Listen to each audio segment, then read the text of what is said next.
Bom dia, boa tarde, boa noite, sejam bem-vindos a mais um vídeo aqui no canal. O meu nome é Abner e no vídeo de hoje a gente vai ler o capítulo 17 da carta do Evangelho de João.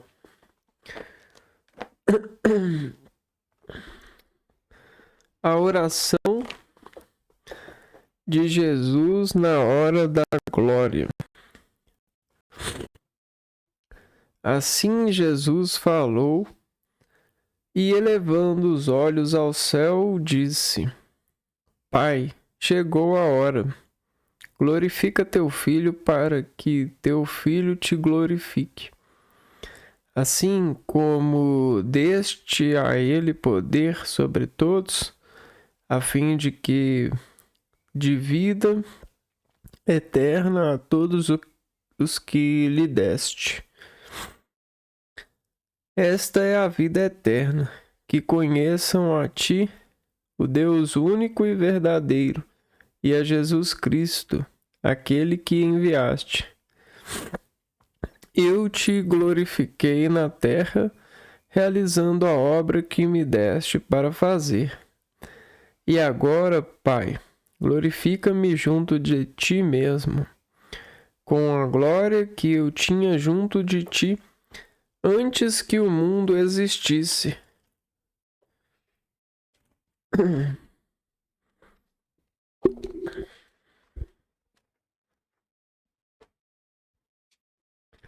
Manifestei o teu nome aos homens que do mundo me deste. Eles eram teus e tu os deste a mim, e eles guardaram a tua palavra. Agora eles sabem que tudo quanto me deste vem de ti, porque eu lhes dei as palavras que tu me deste, e eles as acolheram. E reconheceram verdadeiramente que eu saí de junto de ti, e creram que tu me enviaste. Pai Santo, guarda-os em teu nome, o nome que me deste, para que eles sejam um, como nós somos um. Quando estava com eles, eu os guardava em teu nome, o nome que me deste. Eu os guardei e nenhum deles se perdeu, a não ser o filho da perdição, para se cumprir a Escritura. Agora, porém, eu vou para junto de ti e digo estas coisas estando ainda no mundo, para que tenham em si a minha alegria em plenitude. Eu lhes dei a tua palavra, mas o mundo os odiou, porque eles não são do mundo como eu não sou do mundo. Eu não rogo que os tires do mundo, mas que os guardes do maligno. Eles não são do mundo, como eu não sou do mundo. Consagra-os pela verdade. A tua palavra é a verdade. Assim como tu me enviaste ao mundo, eu também os enviei ao mundo. Eu me consagro por eles, a fim de que também eles sejam consagrados na verdade. Eu não rogo somente por eles, mas também por aqueles que vão crer em mim pela palavra deles. Que todos sejam um, como tu, Pai, estás em mim e eu em ti. Que eles estejam em nós, a fim de que o mundo creia que tu me enviaste. Eu lhes dei a glória que tu me deste, para que eles sejam um, como nós somos um. Eu neles e tu em mim, para que sejam perfeitamente unidos e o mundo conheça que tu me enviaste e os amaste como amaste a mim. Pai, quero que estejam comigo aqueles que me deste para que contemplem a minha glória, a glória que tu me deste, porque me amaste antes da criação do mundo. Pai justo, o mundo não te conheceu, mas eu te conheci, e estes conheceram que tu me enviaste. Eu lhes fiz conhecer o teu nome, e o farei conhecer ainda, para que o amor com que me amaste esteja neles, e eu mesmo esteja neles.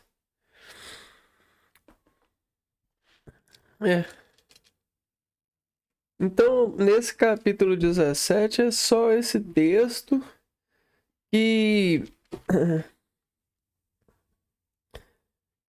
mostra a oração de Jesus na hora da glória. A glória é um lugar de cautela, porque na glória, a glória é um espaço conquistado. Conquistar algo, né, é muito difícil, né? O corpo todo precisa de conexão em sentido de conquista. Então imagina para o recém-nascido conquistar o movimento auxiliado de coordenação dos pés. Conquistar o tamanho, conquistar a liberdade no sentido de ir buscar aquilo que ele precisa, né? Água, leite, comida. É uma conquista. Essa conquista de Jesus, ou em nós, unidos nesse sentimento, conquistar a glória, quer dizer que agora, a glória, a hora para as coisas, a fundamentação do encontro de si para com as coisas é glorioso. Saber a hora que o agora vai se fazer partir para buscar água é uma conquista. E isso nos faz admiradores, celebradores, consultadores, credores dessa promessa de revelações. Pois, e se você imaginar que éramos recém-nascidos e que soubemos com o passar das progressões de relacionamentos conquistar essa glória, imagina o compassar de relacionamentos, o que mais teremos a conquistar. Para onde iremos após a outra conquista? E a gente pode falar abertamente, a conquista da morte. A mesma morte que Jesus nos fez destemer pela realização da apresentação de Deus e do encontro com o Pai, que é glorioso. O espírito volta para o seu curso e a carne, que tanto lutou para cuidar, para ouvir, para se conectar com a glória do contato com o Pai na terra, da escritura com o Pai na terra, do aproveitamento sentimental dessa repartição de conhecimentos, nessa vida que Deus nos proporciona, fica, decompõe, encontra o seu aproveitar. E em alguns aspectos de decomposição racional, isso às vezes desencanta o ser pela imagem, né, de decomposição de corpo, pelos odores. E isso às vezes a gente chama até de mal. Só que Deus, a vida em Deus, o universo de Deus, não existe mal. O mal está na falha de estar sobre esse aprender, sobre esse superar, sobre esse altar da glória, que é entender a tamanha conquista que você conquistou. Sendo fiel a si, você conquistou noções de caminhada, noções de frequentar a si mesmo, noções de você que só você conhece, imagens de você que só você tem. O universo sem você teria uma falta enorme de tudo aquilo que você significa como apresentador e revelador para nós em união em Deus. E o Espírito se conecta. O Espírito se transmite a partir das partículas e dos desejos do Pai, né? E o Jesus, ele deseja essa união. Ele deseja ser esse representador, esse presente de te levar a crer na revelação contínua. Ou seja, não é só você aprender a andar, aprender a buscar água na hora certa, encontrar algum pouco de glória, uma porção de glória e ficar satisfeito. A glória é eterna. Então hoje há do que se gloriar, há o que se conquistar. O universo está sempre pedindo conquistas, pois conquistar de alguma forma é respeitar, é amar, é doar-se para Deus em um sacrifício comum. Então você conquista diversas coisas que te fazem sobreviver, te fazem saber, te fazem apresentar, te fazem colher. E nós hoje vivemos dentro dessa glória, dentro dessa condição de vida, com todas essas transformações, é porque o homem soube se cristianizar, soube se querer, soube se amar, soube encontrar estruturas para fortalecer esse amor, esse laço consigo mesmo e com os outros. Saber que o outro pode nos doar a partir de negociações que a gente chama de comunicações. O outro pode nos apresentar um espetáculo de visões que ainda a gente não vê. O outro pode pegar água de um lugar que a gente não ia. Então, o outro pode nos levar a caminhar por lugares onde a gente não caminhou. E queremos isso, né? Nós queremos sempre poder, e isso é poder. Isso é conquista. Então, não é que eu quero poder para controlar os outros. E não é que eu quero poder para ter tudo aquilo que eu quero. Eu quero poder para receber a honra e a glória. E poder doar aquilo que eu recebo, de certa forma, sobre a meu processar, sobre o meu desenvolvimento. Pois eu me importo com isso. Eu creio nisso. E esse é um caminho de verdade. É a gente nos organizar para nos vermos comum, para nos amarmos comum, para cuidarmos em comum, pois assim seremos verdadeiros uns com os outros. Não nos esconderemos em figuras diabólicas nem angelicais. e essa é a minha preocupação.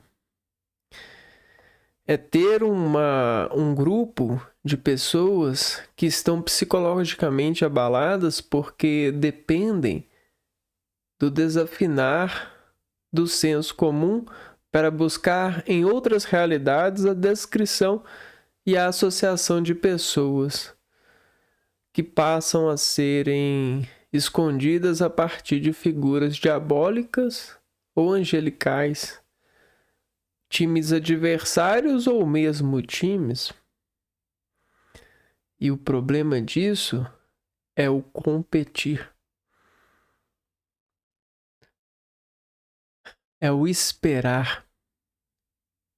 É não dizer entre nós que estamos. É o aguardar nesse sentido. E isso gera um apocalipse. Gera um abalo em nós. Gera uma destruição para nós. Para o nosso raciocínio, para o nosso amor. Por mais que a gente, dentro de várias camadas de composição, de compreensão e de experiências de glória, foram formadas, a desinformação do Apocalipse sobre essa tragédia de dependência, de aguardar, pois a gente não foi feito para isso. Engana-se aquele que aguarda. Não precisamos de guarda.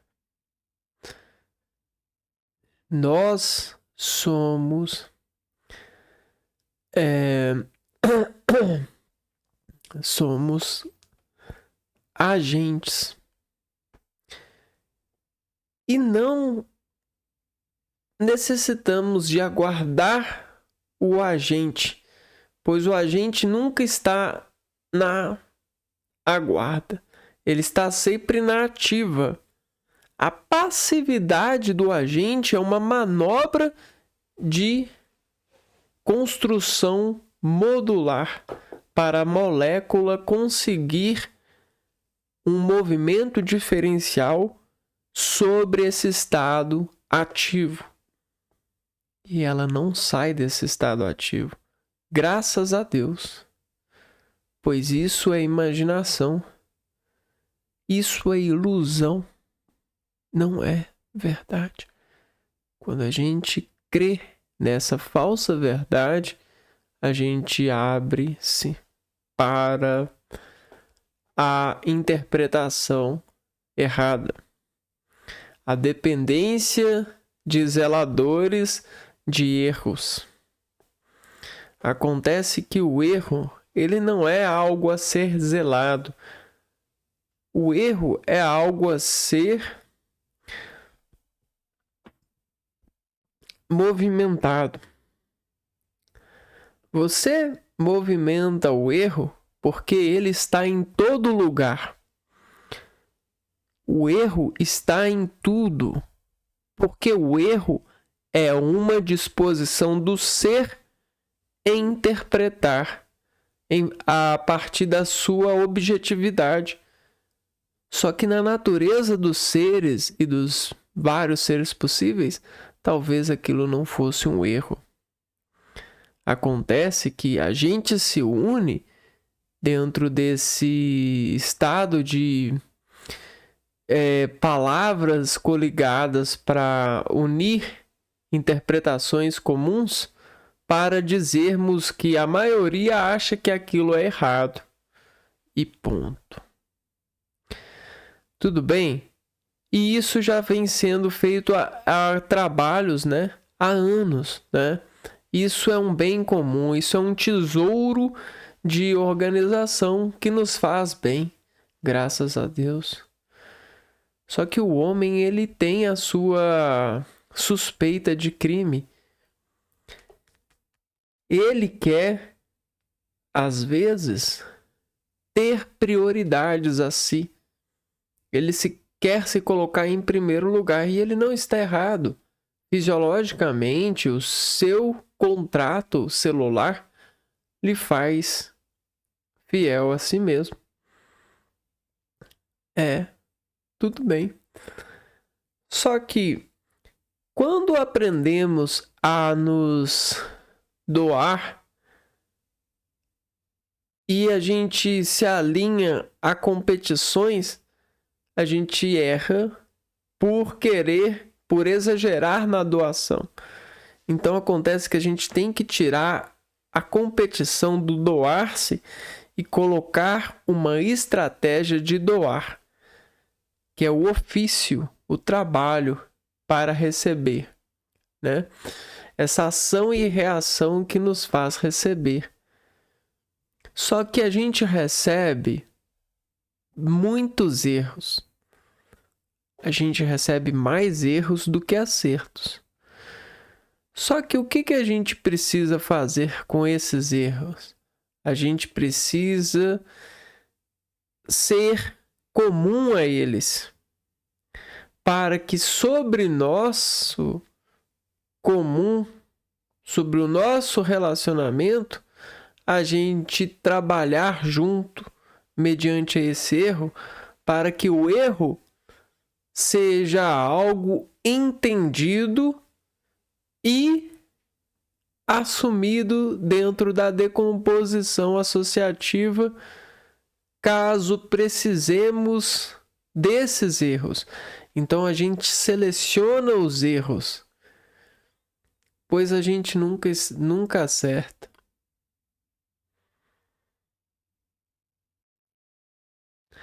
A gente não consegue acertar. Acertar é uma coisa que a gente criou para fazer de conta, né? Nós não acertamos. Sabe por quê? Porque um dever da vida é suspeitar até mesmo do acerto. Quem não duvida do acerto, quem não suspeita do acerto, um dia vai ser pego de surpresa pelo erro que ali se encontra. Porque na vida, nós e nossos relacionamentos com ela não foram feitos para serem eternos, garantidos. Mas o nosso relacionamento com Deus, a gente espera que sim. Esse é o poder. A essa seja a glória, né, do que se encontra aí no seu organismo, né?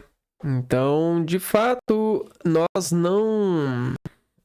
Às vezes a gente deliberadamente se confunde para esquecer isso e entrar no estado de sorriso e convencimento pelas várias instalações dos homens. Só que tudo isso daqui é perene, com data de validade. Tudo está decompositando, está sendo decomposto por uma força invisível que nem mesmo a gente consegue compreender. O movimento dessa força, o motivo dessa força, a gente às vezes chama de entalpia, que é o estado das partículas de se desequilibrar, essa vibração das partículas. Mas talvez essa vibração, esse estado, tenha sim um significado, tenha sim um propósito que nós ainda não chegamos perto de entender. A gente, às vezes, para entendimento, para conclusão, a gente nada na serenidade do estado normal das matérias, o estado das partículas e vice-versa.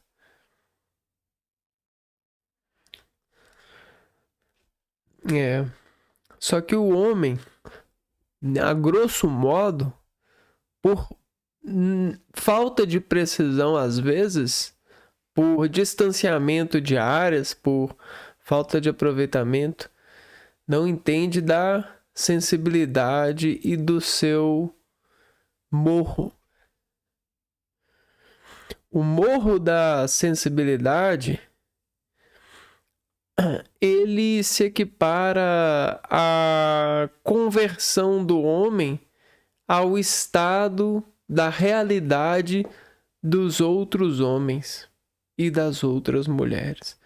E aí, quando eu falo isso parece loucura, mas existem milhares de outros homens e milhares de outras mulheres nesse mesmo universo entre nós. E não é espírito e nem fantasma. São seres que vivem e se glorificam a partir dessa vida. São seres de vários reinos, né? São animais, são vegetais, são celulares. E tudo isso tem uma força, né? Tem algo que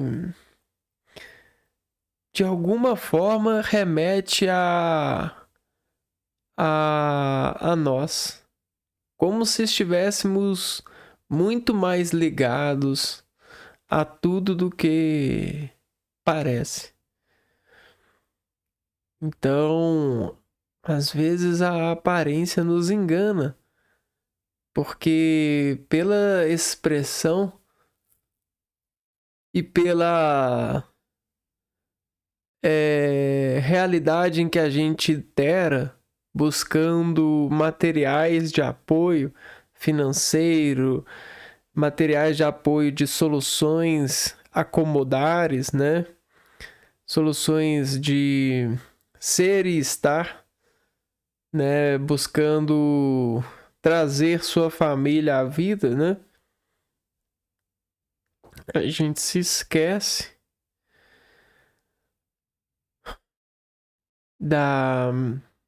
de todas as vidas em suas glórias, né? De todas as conexões que partilhamos nesse meio, né? De todas as importâncias. E às vezes nos vemos à frente delas. Nos vemos com poder sobre elas. E não é uma verdade. Né? Quando a gente busca isso na natureza, a gente acaba caindo em uma prisão de si, num erro muito fatal, né? Perdendo o controle de si mesmo,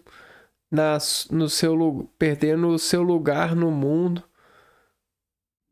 né? Partilhando relações com todos, homens e todas as mulheres, todos os pais e todas as mães que vivem nesse planeta. E às vezes eu me preocupo pelo homem e sua busca por fortalecimento desse poder, dessa entidade humana que se coloca em preferência das demais entidades. E às vezes eu fico com medo da reação de Deus e de toda a natureza por pertencer a esse grupo de seres.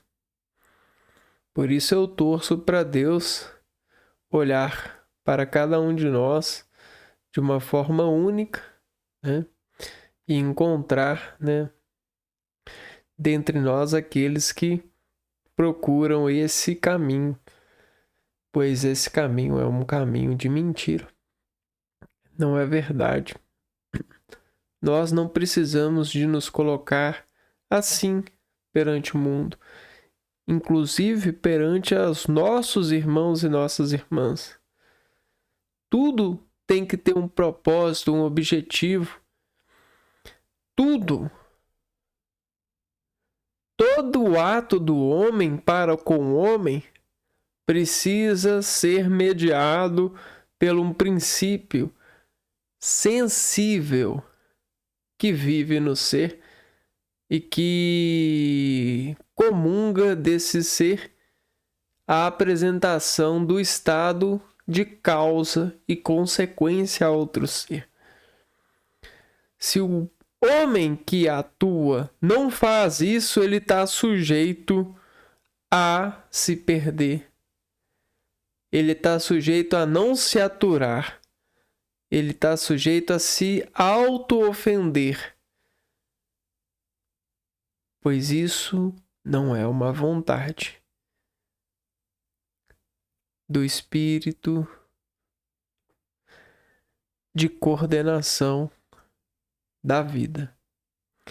A vida, ela não quer esse surpreendimento, essa quantidade, essa via de habilidade de poder ou não investir em algo. A vida quer amar e viver no amor. A vida quer relacionar e atuar sobre esse relacionamento, seja com um cavalinho, com um boizinho, com um amiguinho, com uma aguinha, com uma galinha, com uma ruinha. E eu falei no diminutivo justamente por estar em ironia, pois todos esses inhas são, a partir do relacionamento, maiores do que a própria palavra que os chama. E você pode ter certeza disso. Sempre serão maior do que qualquer palavra e qualquer tom, qualquer modo de os chamar. E por humildade, por insistência, às vezes eles nos atendem.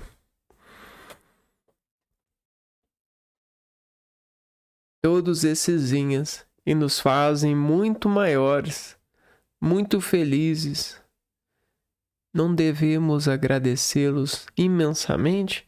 E por que não fazemos? Por que pagamos salários mínimos para os outros? Mínimo, dou a mínima para você. Por que falamos assim para os outros? Dou a mínima se você vai ter casa, vai casar, vai ter carro, se o seu filho vai para a escola. Dou a mínima. Por que falamos assim para os outros? Dou a mínima se isso é água. Eu tô com sede, eu vou beber. Dou a mínima se é galinha, se é o quê. Eu vou comer. Eu vou fazer de tudo que eu puder. Eu vou ser o poder. Dou a mínima. Por que a gente faz assim? Por que a gente construiu o mundo para esse tipo de glória? Essa fartura, será que ela é saudável?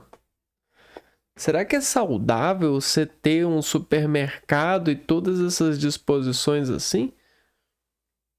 Será que é saudável esse tipo de vida? E por que não nos perguntamos? Por que não nos procuramos a salvação de nós em união? Por que a gente às vezes espera o outro adoecer e acusa o outro por erro, sendo que todos nós estamos errando? Por que a gente gosta de se reunir para acusar o erro do outro, sendo que a gente uma hora ou outra vai cair no mesmo erro? Porque simplesmente negamos o erro. A gente faz de conta que acerta, mas esse estado de trabalho é um acerto? Esse estado de divisão de tarefas, de bens, de levar em conta o domínio, a ação dos seres, competência, julgar os seres. Será que isso está certo? Será que isso é correto? Será que essa é a vontade do Pai? E eu não creio nisso. Por mais que de alguma aparência desse incrível, né, estado de sobrevivência, isso possa condicionar-nos a ver que é certo, eu creio que não. Perdemos muito o estado de natureza que nos sempre foi salvador. Perdemos a molécula de Jesus, o relacionamento sensitivo, a humildade, o amor, e nos colocamos a fingir através das aparências. Eu sou um cara que ganha salário mínimo e às vezes eu me faço de um cara que ganha 5 salários, 10 salários, de forma para não desequilibrar o meio. Você está entendendo? Então eu minto ou eu omito o meu estado de ser, de parecer, perante esse zelar. E quantas pessoas não estão dentro dessa atuação? Quantas pessoas estão dentro desse morro?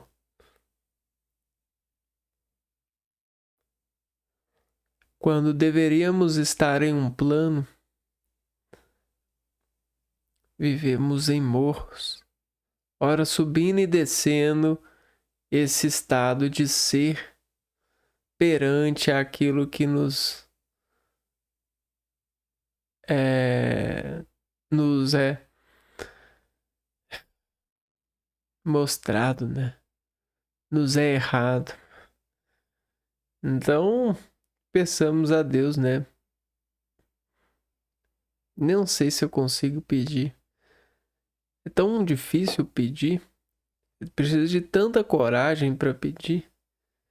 Porque é uma coisa que a gente pede e não recebe, né? Então é meio que um estado de bobagem, de besteira, né? É como se eu tivesse tentando arrumar coragem para me enganar. Então eu pego coragem para me enganar e falo com Deus: ó Deus, acorda as pessoas, né? Nos acorda para vermos a vida como ela é, para encontrarmos uns aos outros, para encontrarmos a verdadeira glória, para não sermos levados para os faz de contas que são as acomodações, são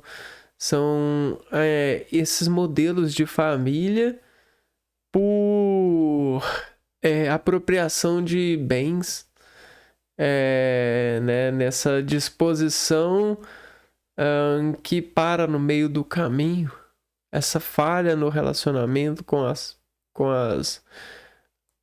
o Senhor mesmo, né? Com Deus, com a sua criação, né?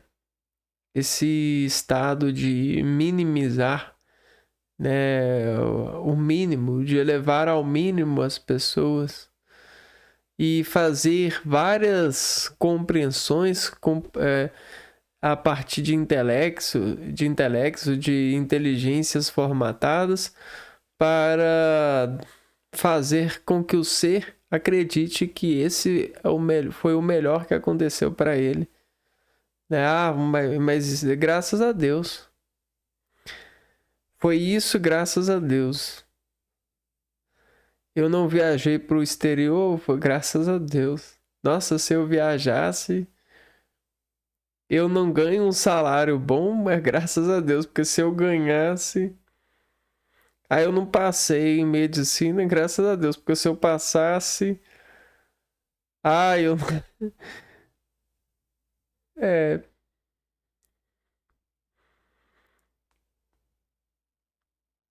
Será que é? Graças a Deus? Né? Aí é que tá. Deus tá na oferta. Deu toda a disposição para sermos, para nos doarmos, para nos relacionarmos. O homem veio com a sua caixinha de ferramenta, com o seu com a sua disposição artística para nos tratar e nos editar segundo a sua vontade. O homem que quer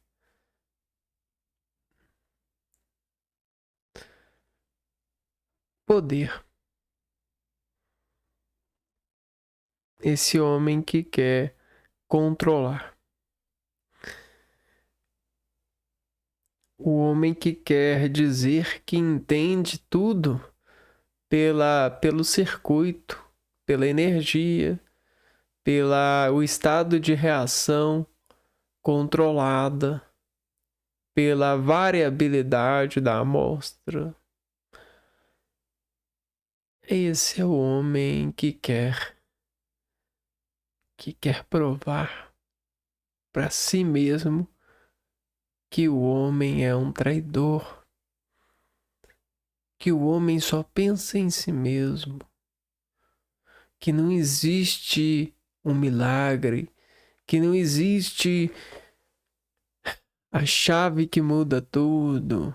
Ou se existe, devemos explicá-la. Ah, é por causa da beleza? Então a beleza tem o poder de mudar a chave. E aí começa o homem e suas aventuras com o Filho de Deus. E ele se chama diabólico, mas é apenas um homem com fome de argumentos.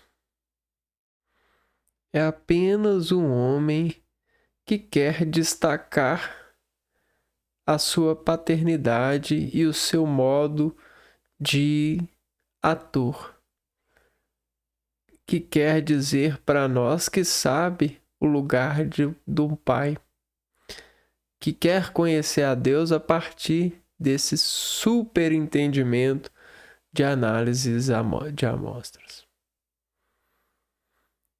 Amostras essas que são porque esse diabo atua. Infelizmente, o diabo não soube se encontrar como um filho. Ele quis ser algo diferente, algo super secreto, super sabedor. E até mesmo dizer que não dói, que é mentira. Porque tem provas para dizer contra esse ator. Porque só doeria se, somente se, a proposição diabólica, a proposição que ele atenta, acusasse verdadeira. Então, palmos pro diabo, né? E suas decisões, né?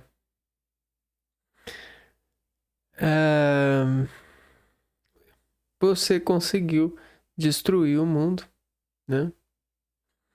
Desestruturar o mundo, né? Porque você agora caça talentos. Você não aceita talentos. Você quer ter os talentos do seu lado, né? Porque se você não caçasse os talentos, todos nós saberíamos que, de fato, somos bons para tudo, pois em tudo existe um erro para nos conectar e nos, converter ao cristianismo, ao erro disso, que nos leva cada vez mais à revelação da consciência e do estado de ser que vivemos, para conversão dos erros em motivos de melhoria, motivos de subir ao céu, escadas para o céu. Enxergar erros é enxergar possibilidades de melhorar. Não enxergar erros é aceitar o pior que está por vir, Eu vou ficando por aqui. A gente se vê então no próximo vídeo para ler mais um capítulo da Bíblia. Um abraço para vocês e fui!